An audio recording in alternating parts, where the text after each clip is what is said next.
All right, I have pressed start on the recording, so here we go. And that means I kind of got to sit here too. The topic is leadership in Congress, and in 2023, that's assignment 12. This is 4.5, leadership in Congress. It's going to be like 1 page to 1.5, depending on the size of your writing. So plan, you know what I mean? I tell you that so you can plan ahead and write smaller if you want to fit on 1 page. Leadership in Congress, and by that I mean like Speaker of the House and that kind of thing. And we are going to start with the House of Representatives. House of Representatives. Since I've been teaching this class, they've had many speakers of the House, but right now it's this guy, Mike Johnson. Speaking of NPCs. He's brand new in terms of like, I never heard this guy 2 weeks ago, a month ago, but he was elected Speaker of the House. Remember, the Republicans had all that drama, and they went through like 50 rounds of voting on who would be the Speaker. The Speaker of the House in all of Congress is the most powerful position, I would say, because the House has strict rules and he can enforce them strictly. As we go today, maybe not right this second, but before I change slides, you're going to need to write down the names of the people that I show to you, because it is my expectation that you know the name of the Speaker of the House and the party that they are in, because the House is mostly Republican. So he presides over the House. He gets to appoint select and conference committees. He gets to appoint who gets to be on the Rules Committee and who its chairman is. Let's analyze that number 3 a little bit more. The Rules Committee decides what bills get debated in the House. And so if you get to pick who goes on the committee, let's just cut out the middleman and say he gets to pick what rules, or what bills are debated in Congress or in the House.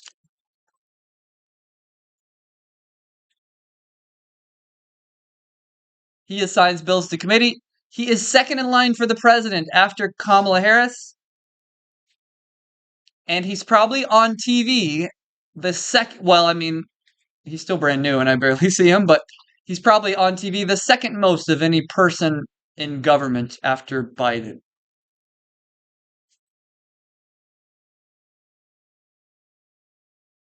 So this guy essentially gets to pick and choose what gets debated in the House of Reps. If you are a Democrat in the House of Reps today, you are sort of powerless. You can't stop anything on committees. You can't debate the bills you want because this guy controls the Rules Committee. Okay, my reminder right now to please write down his name. Mike Johnson.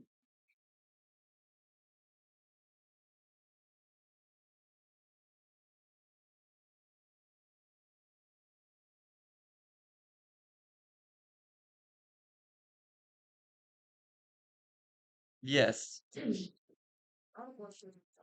just want to be on my recording for the next 10 years. Yes. I want to know what's going on with George Santos. Oh yeah, this guy, is it George? George Santos. Did I ever talk about him with you guys? He's a House of Rep member and he's Republican. He's brand new. He's in his first term, but once he was elected, he's a Republican from New York. Not the city, but the state of New York. Once he was elected, they investigated his past. Turned out he lied about all this stuff. He said he went to this college, said he was a star volleyball player. Like, none of it was true. Did I talk about that? Okay, I'm seeing some heads that say, oh, yeah, you did kind of talk about this guy. They, like, because he is such a liar, they investigated his past, like the government did. Actually, it's like a special committee that Congress has to, like, investigate themselves if someone, like, reports something suspicious. I just read today, like, this shocked me.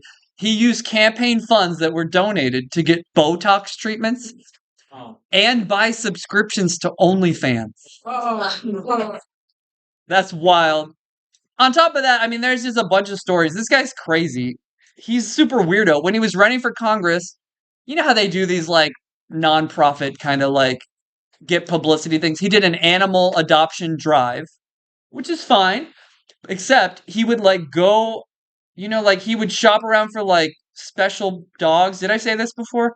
Like the $2,000 like specialty like pedigree. You get what I'm saying? Like the Labradoodles and the miniature Schnauzers, the expensive things, Chihuahuas, whatever. He would pay the person with a check for like $2,000 that would bounce like it wasn't real money. Like he didn't have the money to pay for it, and he took the dogs to an adoption event where people adopted them for free. It's just like weird. Like, what are you doing? Like, you're writing checks that are bouncing to get dogs that are free. You know what I mean? Like, what is going on with you? You're strange. He's just strange, dude. I can't believe they kicked him out because I don't know that they've like ever done that before. They actually voted to expel him from Congress today, this morning.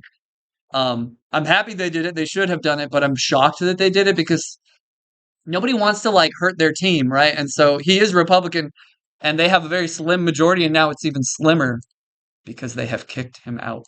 George Santos. This is an old Speaker of the House. He cried a lot. This is him crying because he's done. This was the new Speaker of the House. Look at his pores. Nice pores. This is a list of who becomes president in what order. So we know if Biden died, Kamala would become president.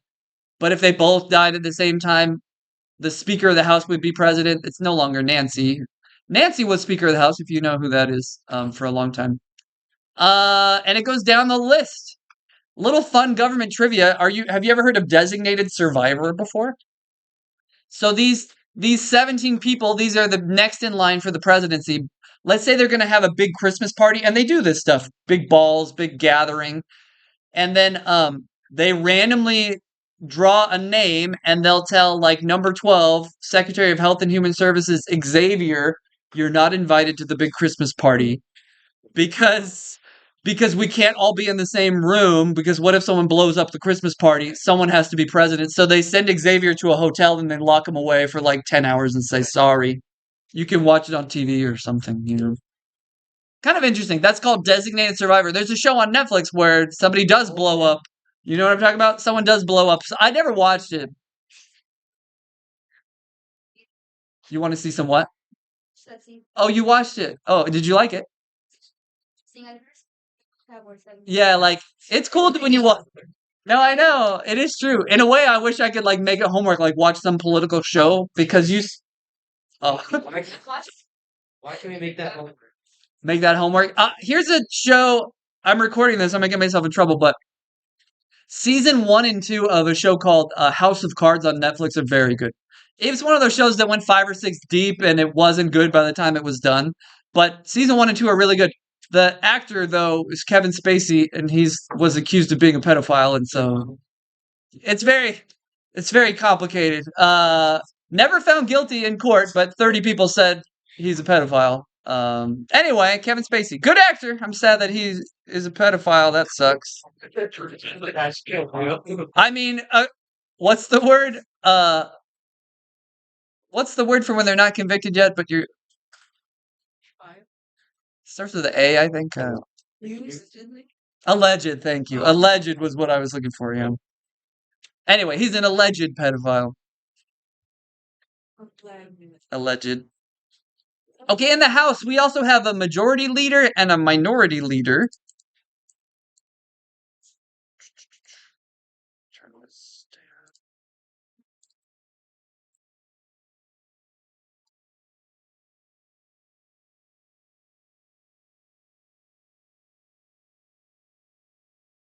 Okay, on this slide though, like I actually find it very strange that there's a majority leader for the House because like that's Speaker of the House. So in this class, we don't really care. I mean, there is another person called majority leader, but they don't do anything that's important. In this case, the minority leader is important. This is the leader of the Democrats, and I'm about to show his picture. There he is, Hakeem Jeffries. He's the leader of the Democrats. And if they win back Congress in the next election, he will become Speaker of the House. So that's how it works. You're like Speaker of the House, and then you're minority leader. Speaker of the House, minority leader, until you walk away from the job. Although I should mention, how do you become Speaker of the House? Imagine this room is the House of Reps. We just vote. So Republicans, they all kind of whisper, who are we going to pick? And they pick Mike Johnson, and Democrats whisper, who are we going to pick? You might wonder, where's Nancy Pelosi? She just walked away from the job finally. She was Speaker of the House when I was in high school. So she's been Speaker of the House for a minute. And she finally walked away and gave the job to Hakeem Jeffries, who will one day become the first black Speaker of the House. unless Democrats never win another election while he's alive. Next. Oh, there's Nancy. Okay, there's also this position called the whip. And you know what we can do? We can just write the last 3 bullets. Let me explain the whip for you. Picture like a rancher on a farm, and it's like nighttime and you got to get the sheep all back in the pen. You kind of use your whip to like scare them into entering the pen. That is a good metaphor for what the whip does. The whip in in the House and the Senate, it's the same thing. They pressure members of their own party to vote the way that the party wants them to. Like, hey, we need to vote yes on this banning abortion law. Come on, I need your vote. Like, what do you mean you're thinking about voting? No, they create pressure, like kind of like the cattle rancher whipping those sheep into the pen.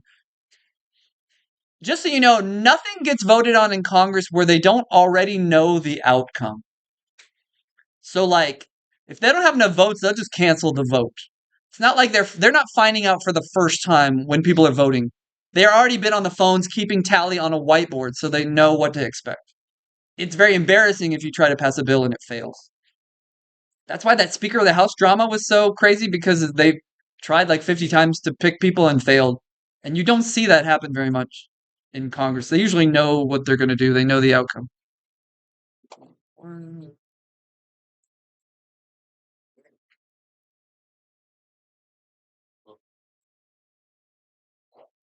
Can I go forward? This is just a reminder about the Rules Committee.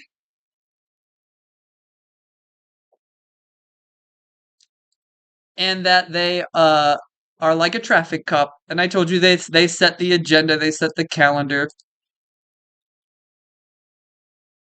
Weird.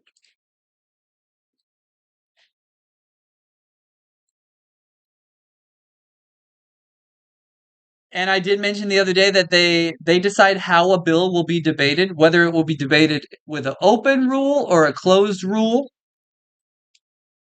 An open rule means like while we're debating, we can change the bill, and closed rule means we can't change it. It's just a vote yes or no.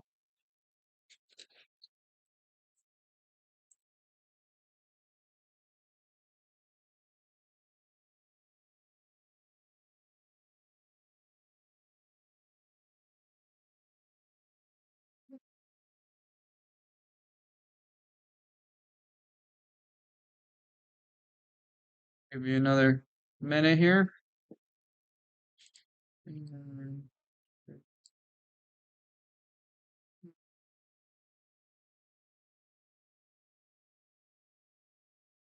All right, we have learned this already, so yep. Yeah. Can they just like leave the like a closed rule like indefinitely for their terms? Like, I mean, they could, but they do it bill by bill. But I imagine a lot of bills are probably debated closed because it's too much drama. You have 400 people that want to make changes to it. So yeah, they probably leave it closed a lot. Can I click? And I oop. This right here is a picture of a committee, because I keep talking about committees and you might wonder what they look like. So remember I talked about the straw bill, banning straws, and they would go to the environmental committee. Pretend this is the environmental committee. The people behind this thing, this desk thing, they are members of Congress, maybe 6 Democrats and 5 no, I said that wrong. You know what I mean. 6 Republicans, 5 Democrats. They also, the committees, they call people down to testify. Experts on straws, they might subpoena someone from the straw industry and say like, "Why don't you make bamboo straws?" So this is just a visual to give you an idea of what a committee looks like. Now we transition to the Senate.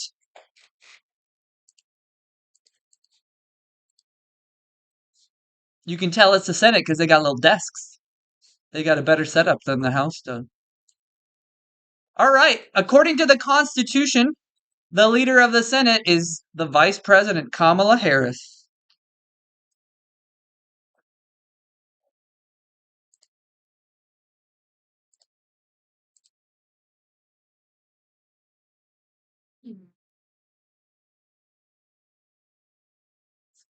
Yeah. Does Kamala Harris go down to the House of Reps every day? I'm sorry, the Senate every day. Does she go down to the Senate every day? No. When does she go down? Yeah, only if it's 50-50 and they call her and say, hey, we got a tie. We need you to break the tie. Of course, she's a Democrat, so she would always vote Democrat. The Senate today is 51-49, I believe, Democrats versus Republicans. So the Democrats just barely have a majority.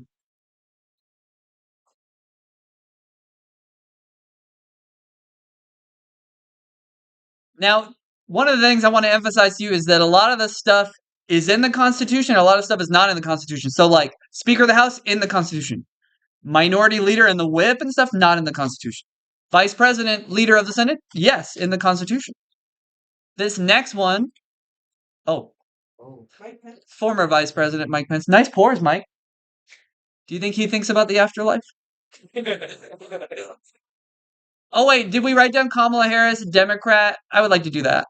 Write down Kamala Harris, Democrat. Notice I don't teach you the people who are like whips and stuff because they're not important enough. Yeah. There's this thing in the Constitution that it's a position that's really the public doesn't really know about called President Pro Temp of the Senate. And they are what are they, third in line for the president? I would not have been able to tell you who this person was. If you paid me $1 million, I still wouldn't know. Patty Murray. I had to Google it. So she's third in line for the president, and she's supposed to run the Senate when Kamala is not around. I guess she must run it, like with the gavel and everything, but she's not the one with the most power. Do you remember the name or the position of the person with the most power in the Senate? It's not Speaker of the House. Majority Leader, yeah. So the real leader of the Senate, the true day-to-day leader, is not her, and it's not Kamala Harris, but it's the Majority Leader.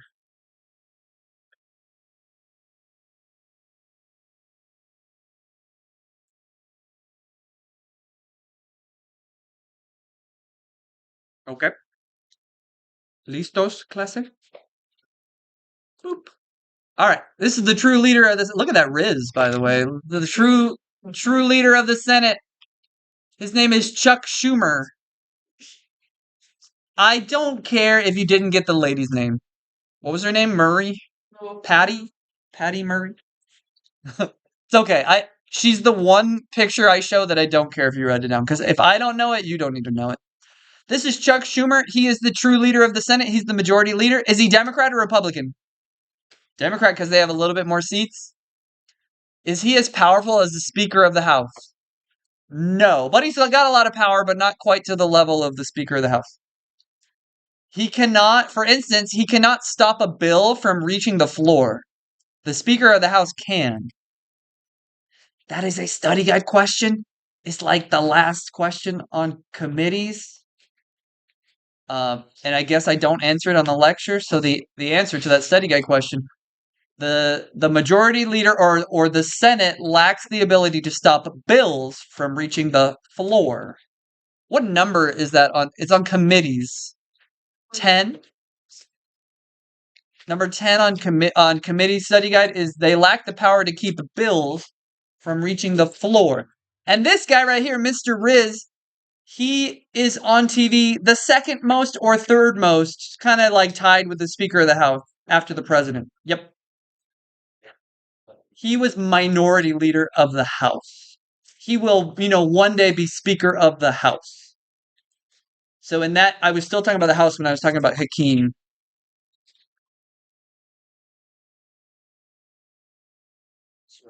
Yes. So the Senate lacks the ability to stop bills from reaching the floor. What that means is like, even though Democrats run the Senate, a bill could still be submitted and debated that was like banning abortion. But in the House, they would never like choose to have a bill talked about that wasn't something that the major party wanted. I don't know if that explanation makes sense. It also doesn't matter that much. It just answers a study guide question for me. Can I proceed? Oh, there he is. Chuck Schumer. I'll go back. Chuck Schumer. The last name we're going to write is this next guy on the next slide. So if you have a majority leader in the Senate, you must have a minority leader, and that is Mitch McConnell, Republican. Look at that smile. He looks like a sweet man. Spoiler alert, he is not a sweet man. This guy is like one of the most ruthless politicians in American history. Although right now he's kind of losing his mind because we're all old and government. He had some kind of brain injury, and like they'll be asking him questions at a press conference and he starts to zone out. It's happened 2 or 3 times. It's worse than Biden, I would say, because like they ask a question in 40 seconds. He's just like count to 40 and picture somebody doing that on TV. Like it's very awkward. And then some lady comes over and says, "Come on, Mitch. Thanks everyone for coming out," and they just kind of like walk him away, and he's like, but it's crazy because you feel bad for him. But let me tell you, this guy 2 years ago, he was like the most ruthless politician in Washington. When we come back from lunch, I'll tell you the story about why he was the most ruthless politician in Washington. I'll unpause. Okay, so Mitch McConnell. If he was minority leader, that means when the Republicans were in charge, he was what? Majority leader. And much of my life, he has been the majority leader of the Senate. Let's go back to 2016. You ready? Barack Obama is president. He's in the last year of his presidency. It's January, so he has one more year. Literally, the next January, he'll be removed because he served his 8 years. And we have like Trump versus Hillary Clinton. Anyway, that's all just getting started. Yes. He's Republican. Okay, so he's the opposite of Obama. And we are writing his name, and we're writing Republican. So here's what happens. While he's sleeping, one of our Supreme Court justices dies in his sleep. His name is Antonin Scalia. He's Republican, and he passes away. This is a huge deal because Obama is Democrat. The court was 5-4 Republicans to Democrats. And now, with the death of Scalia and Obama can name a new judge, they're about to become 5-4 Democrat, which would change everything. All these recent court cases, like, how Roe v. Wade was overturned recently, like that would not have happened. But you might be thinking, well, then why did it happen? So here's why. Obama says, "Oh, I feel so bad. The judge died. What a tragedy." Goes to his funeral and then nominates a new judge for the Supreme Court. Like, that's his job. The president picks a new judge. And then the judge doesn't automatically become a judge. What has to happen next? The Senate has to say yes.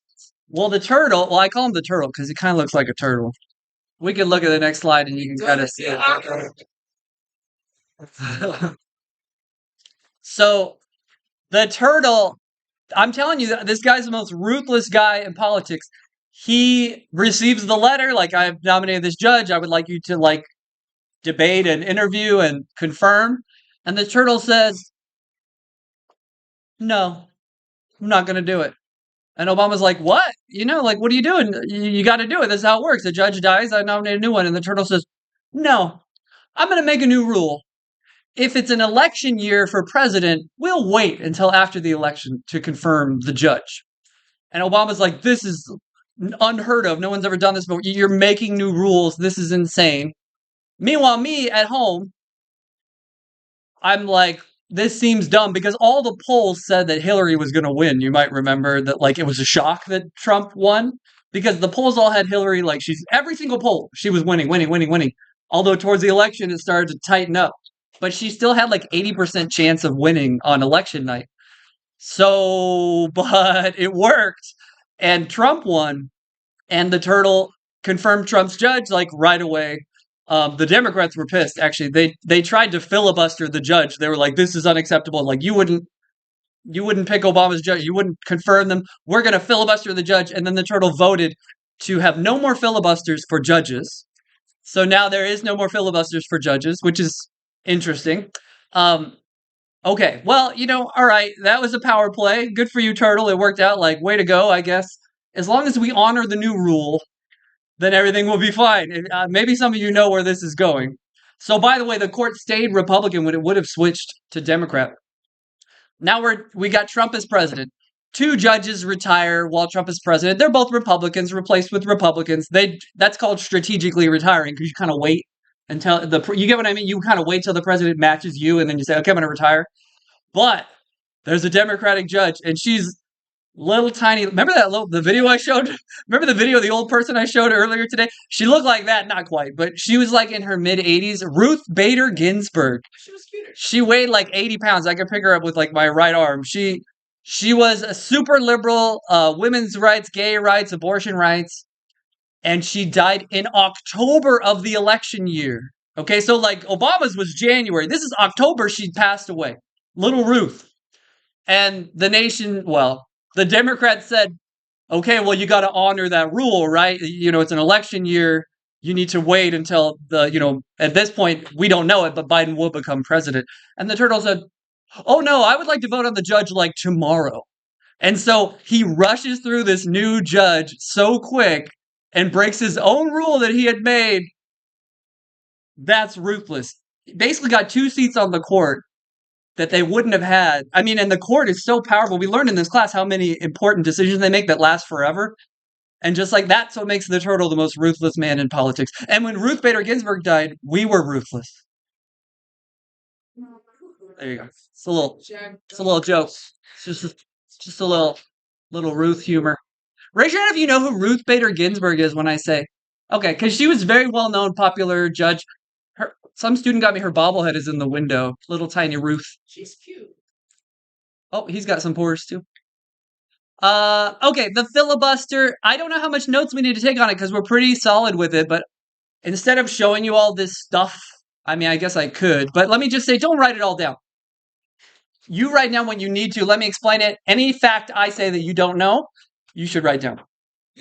A filibuster is to stop a bill or a judicial nomination, I guess, from passing. It's this idea that you're going to talk until the clock runs out and the other side gives up. How do you end a filibuster? 3/5. In the Senate, that means 60 votes is what it takes to end a filibuster. And there's a couple things I need to explain to you because they're like study guide questions and stuff. One is, what does a filibuster look like today? So I know I've told you in the past that like there are people that go up there and they talk for 24 hours. There was one time, the next slide, it'll show that this guy, part of a team of people, he filibustered for himself 24 hours and 18 minutes. That's a record. And his team of people, 57 days. I believe I've talked about this before. They had bunk beds at the Capitol building and they took turns. This is your night, tomorrow night's my night, that kind of thing. That means the Senate can't do anything. They're not passing any bills or anything for 57 days. That in itself is like wild to picture. But today, because nobody wants to waste all these days, what happens is, let's say this room is the Senate and we're going to pass a bill to like ban straws. And then a Republican in here raises their hand and say, I filibuster. I'm going to filibuster this. What they do is they ask the room, who votes to end the filibuster? And they can almost never get 60 votes. And so what they do is they just say, you win, the bill fails, next bill. So we don't actually make people get up and talk anymore. Maybe we should write that down. We don't really make people talk anymore. There's an argument, though, that we should go back to making them talk, which I kind of think we should. Because it's kind of frustrating that somebody could just say, I filibuster. Let me rephrase what I just said. And another note on your paper would be, now pretty much everything requires 60 votes in the Senate. Pretty much everything, because everyone wants to filibuster something, right? Every bill is like a little bit more Democrat or a little bit more Republican, and you're going to have somebody mad. And so the result is that almost everything takes 60 votes in the Senate. Biden, for instance, he says we need to bring back the talking filibuster. Oh, I got a video clip. Let's click it. This is Ted Cruz. Do they talk about stuff that's relevant during a filibuster? No, they go off topic because they got to talk for like a whole day, so they'll just talk about whatever. This is a sort of recent filibuster. By the way, I told you filibusters don't really happen anymore, but then yet I have a YouTube video, and that's because it was kind of a phony filibuster. It wasn't really real filibustering, but it was just like Congress went on vacation, and he got in front of a camera and was like, I filibustered, but it wasn't, nobody was there, like it wasn't a real one, so let's watch a little bit of it. He's filibustering Obamacare. So I'm going to make a request directly to those reporters who are covering this proceeding to endeavor to have at least half of what you say be focused on the actual substance of this debate. Number one, just as a consumer, I'm a big fan of eating White Castle burgers. Some time ago, I tweeted a speech that Ashton Kutcher gave. Such a terrific speech. I don't know Mr. Kutcher. I've watched his TV shows and his movies. I don't know him personally. You look right now at one of the most popular television shows in the United States, Duck Dynasty. This is a show about a God-fearing family of successful entrepreneurs who love guns, who love to hunt, and who believe in the American dream. You might ask, what does that letter from Hobby Lobby have to do with Toby Keith's terrific song? One of the great philosophical conundrums with which we must all wrestle is whether Obamacare is more Cheyenne. like Jason or Freddy. In fact, in my mind, I heard the music from The Shining, or not The Shining, from Psycho, in the shower scene. Mike Lee, I am your father. Okay, all right. That's the idea how filibusters are just kind of, you're just wasting space with words. It's not exactly, you're not going to talk about the bill. That's kind of boring and hard to do. Okay. So filibusters have really taken over the Senate, and now it's really hard to actually like pass something. You don't need to write this down, but there's a debate right now to just get rid of the filibuster completely. You know what's funny? To get rid of it, it would only take 51 votes to like permanently get rid of the filibuster. When Biden became president, I told you that he would like the filibuster gone because he couldn't pass a lot of the like let's say the Democrats wanted to pass a law to protect abortion. They can't do it because it would be filibustered. So Biden was like, let's just get rid of it. He was a senator, so he respects the Senate, but he's like, let's just get rid of it. I told you 51 Democrats in the Senate, 49 voted to get rid of it, but the last two couldn't bring themselves to do it because they're like, you're going to want it when we lose and the other side gets power. Then they'll be able to pass what, like the filibuster protects the little party to be able to stop things. So you can kind of see both sides. Both of those other two people have almost been sort of kicked out of the Democratic Party. One of them is running independent, the lady from Arizona, and the other guy is retired. He's walking away because they were moderates and they kind of almost didn't belong sort of in the Democratic Party. This is the last slide, and we're just going to write the words that are on the screen right there. There's also something weird in the Senate called a hold. This is like a filibuster, but it's like one person can do it. They can put a hold on a bill or a nomination to stop it from passing. I'm going to be honest with you. I never heard about, like I've taught this for 10 years, but I've never actually read news headlines that where the people were doing this. So I was like, I don't even know, does this happen? But it is happening right now in 2023 for the first time I can remember. There's this guy that's putting a hold on all the military promotions and nominations. He's been doing it for the last year. And so all these generals and stuff, they have not been approved for their jobs, and so they can't go to work. It's a strange thing. He's a Republican, and what he's doing, he's protesting that people in the military can have the government pay for their abortion. And he doesn't like that. And so he sits on a committee that approves generals, and he's like, we're not approving anyone until they change their policy. So he's putting a hold on thousands of nominations, and promotions and stuff, not just a couple people. And even his own party's mad at him. So 99 people, they all tried to tell him stop doing it, and he's like, no, I'm not going to. So yes, it actually is a thing. I just hadn't really seen it before. Hey, that's it. Notes. I'm gonna press stop. Have a nice day, class of 2027.